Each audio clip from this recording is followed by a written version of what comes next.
What is going on, painting company owners? Happy Tuesday. Brandon here with Painter Marketing Pros. I wanted to drop a quick video on branding, on how to make sure that your painting company is not a commodity. People are not willing to pay a premium for a commodity, right? How much would you pay for a premium toilet paper? Probably not very much, right? You don't want your painting company to be viewed as the same as every other painting company. And a lot of painting company owners think it's really expensive or complicated to kind of stand out from the pack. You know, you have to put a lot of investment into marketing, and maybe they don't have that budget. There are some ways to brand that are a little more expensive, and then some ways that are actually very, very affordable. So, a couple things. First off, have your crews, even if they're sub crews, you know, even if you sub out your work, have them wear at a minimum just a branded t-shirt, right? Ideally something maybe even a little bit nicer, but at least a branded, nice looking t-shirt with your logo on it. Pretty affordable. You can get them from Vistaprint. You know, you can order a lot of them, get a pretty good deal, ultimately maybe $15 a t-shirt, and it's a great investment because then your company looks professional. You don't have people just showing up kind of wearing whatever they choose to wear. When you send out estimates, you know, use a software.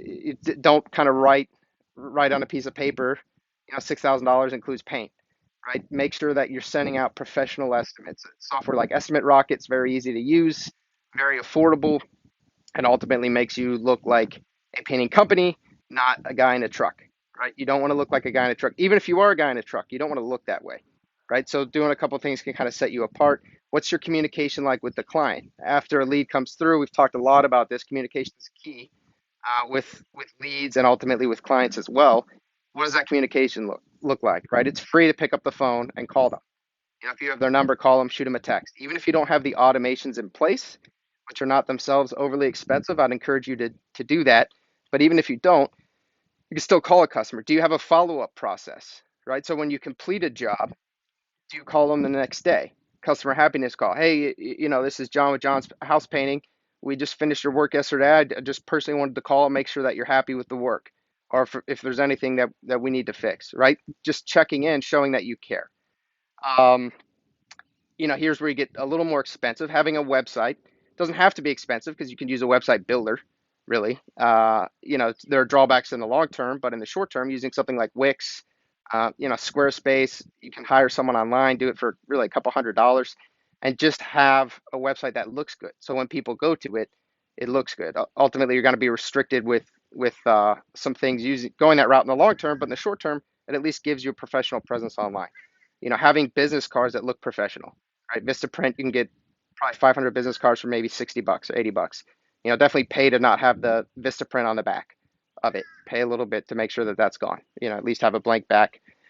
Then you get a little more expensive, you know, wrapping your vans, right? That is going to cost a little more.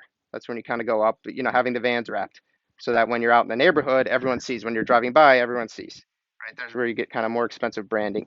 But a lot of it's just about setting clear expectations, showing the customer that you care, having a, you know, uniformed employees or subcontractors, having a professional looking estimate, making sure you're following up after the job, you know, especially if you're smaller as the owner, give them a call directly, make sure that they're satisfied, make sure that you care that they're taken care of and that they got a good job, and ultimately then ask them to leave you a 5-star review. You know, but don't make it look like you're just calling to get that review. You know, really do care. It's your business.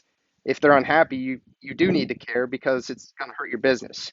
You know, so whether you care by yourself or not, you definitely need to care. Um, yeah, these are a few tips. You know, there's definitely a lot more, but I kind of wanted to drop this because it is not overly difficult or overly expensive to put forth a professional brand, but I still see so many smaller companies kind of missing the mark on this, and it's just it causes huge missed opportunities. And if you miss the mark on this, then the only thing you have to compete on is price.